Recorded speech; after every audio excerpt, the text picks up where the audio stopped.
सुप्रभातम। आज का प्रकरण है ऋतु चित्रम। पाठ परिचय। प्रस्तुत पाठ आदि कवि वाल्मीकि कृत रामायण के किष्किंधा अरण्य तथा सुंदर कांडों से संकलित है। रामायण संस्कृत साहित्य का आदि कवि और महर्षि वाल्मीकि आदि कवि कहलाते हैं। इस ग्रंथ का सांस्कृतिक महत्व बहुत अधिक है। इसमें महर्षि वाल्मीकि ने जीवन के आदर्शभूत और शाश्वत मूल्यों का निर्देश किया। इसमें राजा, प्रजा, पुत्र, माता, पत्नी, सेवक आदि के पारस्परिक संबंधों का एक आदर्श स्वरूप अत्यंत मनोरम तरीके से प्रस्तुत किया है।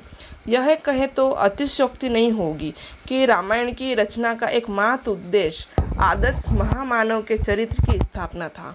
उस महान चरित्र का ही प्रभाव है कि रामायण विश्व के कोने कोने में पहुंच गई।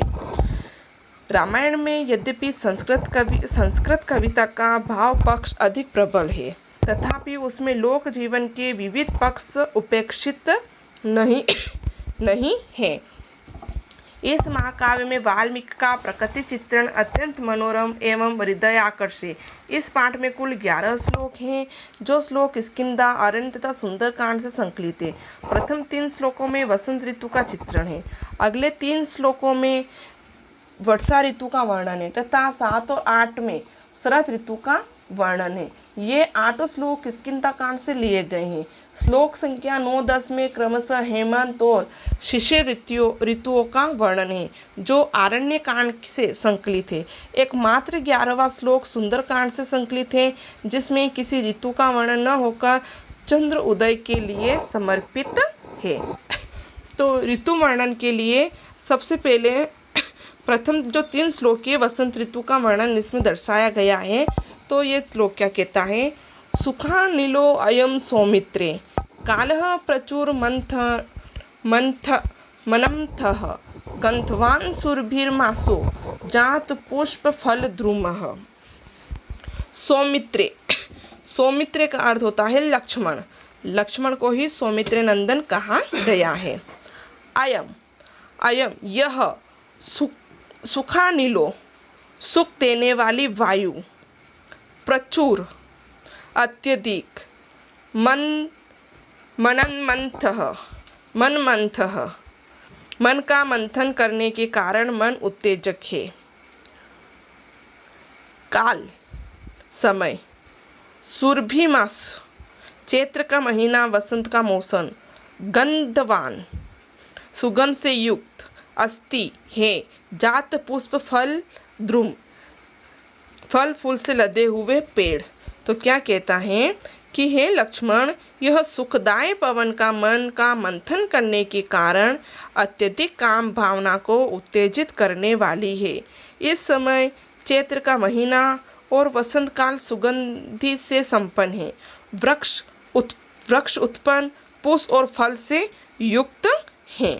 यहाँ पर इस श्लोक में श्री राम लक्ष्मण को वसंत आगमन के कारण सीता स्मरण को सूचित करते हैं और वसंत ऋतु का वर्णन करते हुए कहते हैं। यहाँ पे श्री राम वसंत ऋतु का वर्णन करके सौमित्र नंदन श्री लक्ष्मण जी से यह बात कह रहे हैं कि हे लक्ष्मण, यह सुखदायी पवन मन का मंथन करने के कारण अत्यधिक काम भावना को उत्तेजित करने वाली है। इस समय चैत्र का महीना और वसंत काल सुगंधित से संपन्न है। वृक्ष उत्पन्न और वृक्षों से युक्त होने लगे हैं। अगले श्लोक में बताया है, पुष्प भार समृद्धानि शिखराणि समन्ततः लताभि पुष्पिताग्रभि रूप गुणानि सर्वतः। समन्तत चारों ओर, सभी ओर, समन्तत यानी चारों ओर या सभी ओर, पुष्प भार फूलों के बोझ से, समृद्धानि संपन्न, शिखराणि वृक्षों अथवा पर्वत चोटियों से, सर्वत सभी ओर, पुष्पिताग्राभि फूलों से लदे अग्रभाग वाली, लताभि वेलों से, उपगुणानि ढकी हुई है। तो यहाँ पे आगे श्री राम पंपा सरोवर को देखकर सीता का स्मरण करते हुए अनुज लक्ष्मण से वसंत काल में प्रकृति चित्रण करते हैं और कह रहे हैं कि हे लक्ष्मण, सब ओर से फूलों के भार से संपन्न पर्वत, वृक्षों के शिखर, सभी ओर से फूलों से लदे अग्रभाग वाली लताओं से आच्छादित अर्थात ढकी हुई सी प्रतीत हो रही है।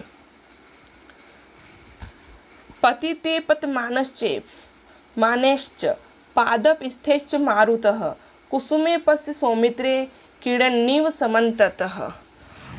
हे सौमित्रे, हे लक्ष्मण, सौमित्रे यानी हे लक्ष्मण, पश्य, पश्य यानी देखो, पतिते भूमि पर गिरे हुए, पत माने जो धरती पर गिर रहे हैं, पादपस्थ और जो पौधों पर लगे हुए हैं, तेह उन,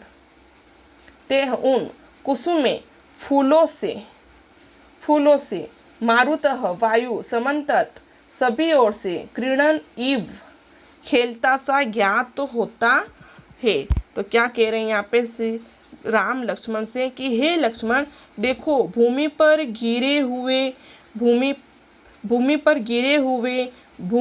गिरते हुए और पौधों पर लगे हुए उन फूलों से वायु सब ओर से मानो क्रीड़ा करती हुई सी प्रतीत हो रही है।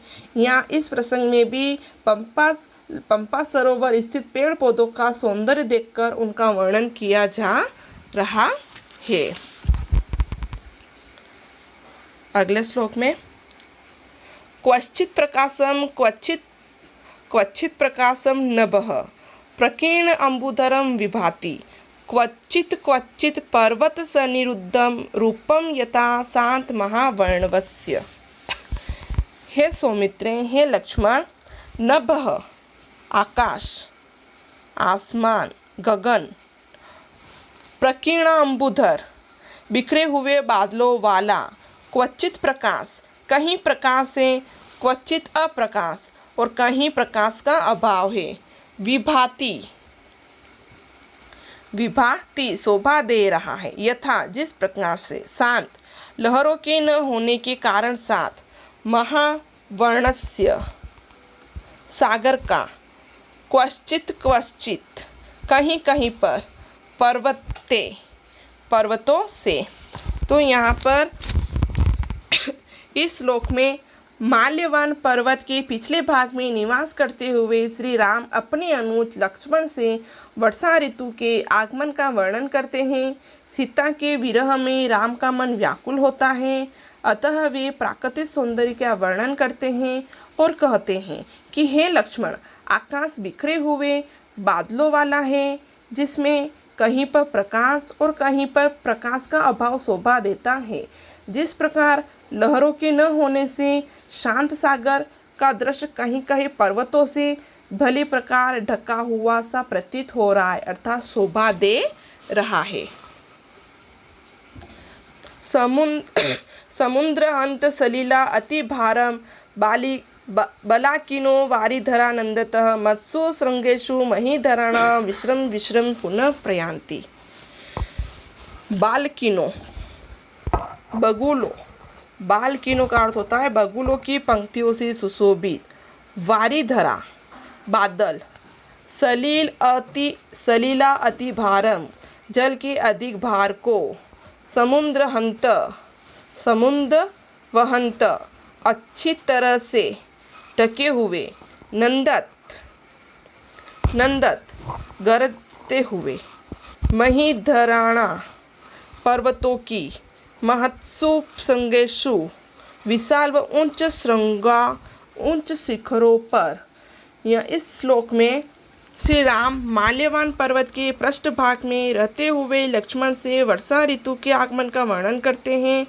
सीता विरह से पीड़ित श्री राम कहते हैं कि बगुलों की पंक्तियों से सुशोभित बादल जल के अधिक भार को अच्छी तरह से ढोते हुए, गर्जना करते हुए पर्वतों की ऊंची चोटियों पर बार बार विश्राम करके पुनः आगे प्रस्थान कर रहे हैं। इस प्रकार से इस प्रसंग में श्री राम श्री लक्ष्मण से सीता विरह से पीड़ित होते हुए इस बात का संबोधन कर रहे हैं।